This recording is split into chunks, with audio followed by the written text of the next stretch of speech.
Good morning everyone. Welcome to Jivana Mantra YouTube channel. In this video, we are going to learn 10th class biological science. So I have chosen to explain today topic called respiration. So before going to know what is respiration, we would like to know some basic details of living organisms. That means we know that every living organism requires energy. So we don't know that how the energy is gained by the living organisms. So every living organism takes food material to get that energy. So what does food material contains? How the energy is released from the food materials. So we have to know what is the linking between food and energy. If you see the food materials contains complex compounds in the form of nutrients. For example, carbohydrates, proteins, fats, vitamins and other mineral particles. All these are present in the food materials what an organism is taking. So what happens? The food enters into the digestive system. In the digestive system, the complex compounds present in the food materials are being converted into the simple compounds by the digestive enzymes. So here what is going on? The complex compounds present in the food materials are being converted into the simple compounds. That is called here digestion of food materials. So in the digestion what is going on? Complex compounds are converted into simple compounds. Why? Because here the complex compounds may not directly involve in the respiration process. So that's why the complex compounds are converted into the simple compounds. So after completing the digestion process, these simple compounds are transported to the cells. So how they are transported here? The simple compounds from the digestive system are absorbed into the blood. By the blood, those compounds are transported into the cells.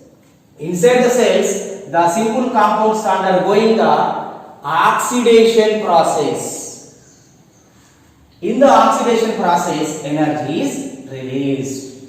So here, a new term called oxidation. What is meant by oxidation?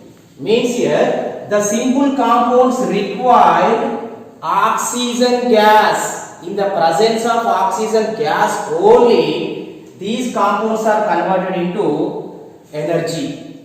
So here means what is required here? To release the energy from the simple compounds, here oxygen gas is required. So how the oxygen is available in the cells? From where does the oxygen comes into the cell? That we don't know. So that is that oxygen into the cells is available by the process called respiration.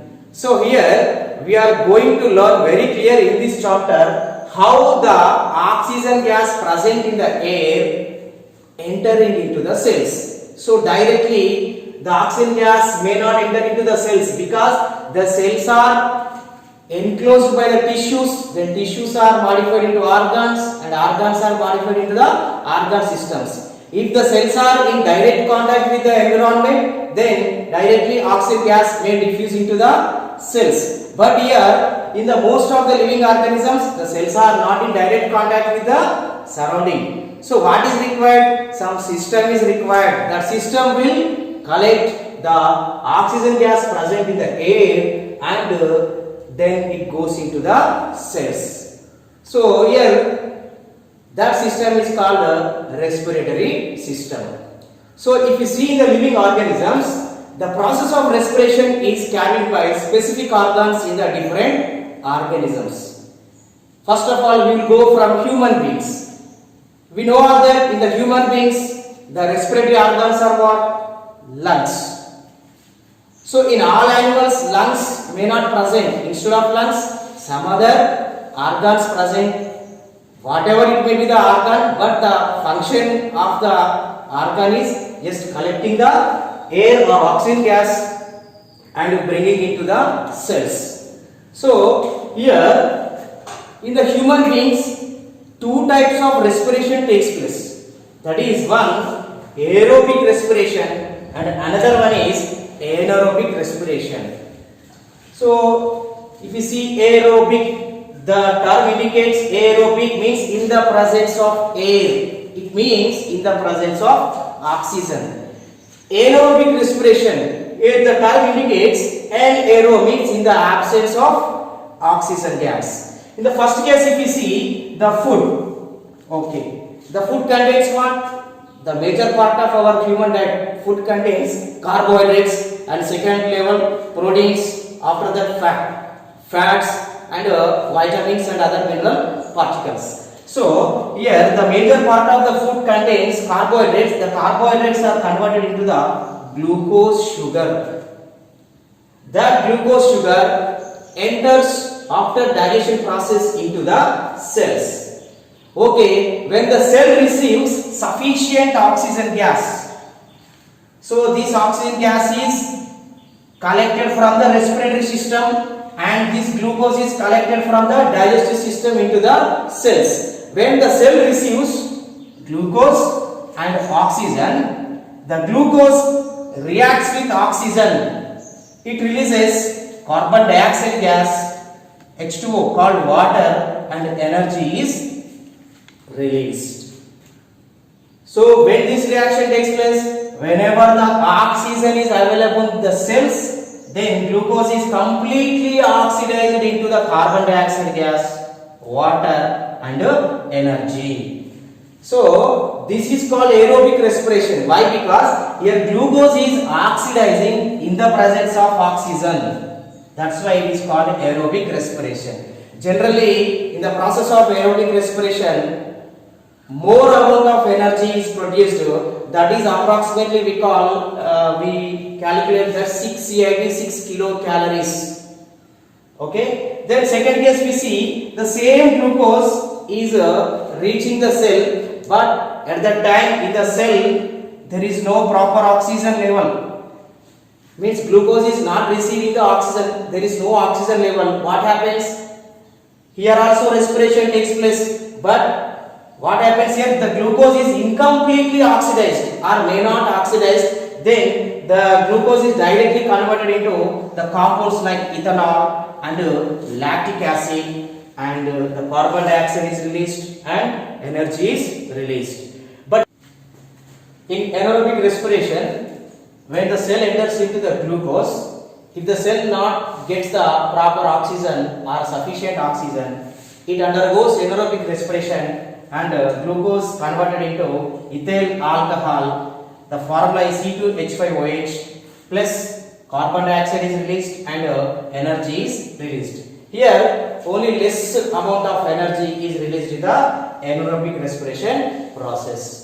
Okay, if you see glucose is the simple carbohydrate. The formula is C6H12O6. So this glucose is produced in the digestive system. From small intestines, the glucose is absorbed into the blood. Blood transport the glucose into the cells. In the cell, various cell organelles are present. Among the cell organelles, here the cell organelle related to the respiration is mitochondria. We have learned about the mitochondria in 9th class. In cell organelles, mitochondria is a double membrane cell organelle. It contains several folds in the cytoplasm. That folds are called cristae. In the cristae, respiratory enzymes are present. In the respiratory enzymes are helpful here for the conversion of glucose into energy. Okay, so the glucose converted into energy. This is a big biochemical reaction. In this biochemical reaction, several intermediate products are present, but the most common product is we call it pyruvic acid. So the pyruvic acid finally converted into the energy. In the respiration process, in both aerobic or anaerobic, besides energy, heat also generated. How we experience this process? because when we touch our body, we experience that our body feels warm condition. So how that warm condition is created in the body, how that heat is produced? Yes, heat is released continuously in the body by the respiration process. So in the first chapter, there is a question, comparison between photosynthesis and respiration. Photosynthesis takes place in the presence of sunlight effectively. When the sunlight is completely not there, the photosynthesis process may slow down or it may not take place. But the respiration is different. Respiration is a continuous process. It takes place continuously in all the living cells. Once the respiration is stopped, it may say that energy is not released, means the cell will not function. Cell is not functioning means the organism is not functioning. It indicates that the organism is dead. So respiration is continuously going on in the cells. So heat is releasing and energy also releasing. Basing upon the organ collecting the oxygen gas into the cells, here there are few types of respiration in living organisms. First one, see, lungs. In most of the developed animals, the lungs are the major respiratory organs. So if the respiration is carried by the lungs, it is called pulmonary respiration. Okay. Then second one is gills. So the gills are the common respiratory organs present in the aquatic animals, means the water living animals. If the respiration is carried by the gills, then it is said bronchial respiration. And third respiratory organ is skin. In some of the organisms, the skin involves in the collecting of oxygen. If the respiration is carried by the skin, then it is said cutaneous respiration. And fourth respiratory organ is trachea. These are tube-like structures. If the respiration is carried through trachea, then it is called tracheal respiration. If you see the examples, lungs. For the pulmonary respiration, the lungs are the major respiratory organs. Examples, human beings are the best examples for the pulmonary respiration. I mean man.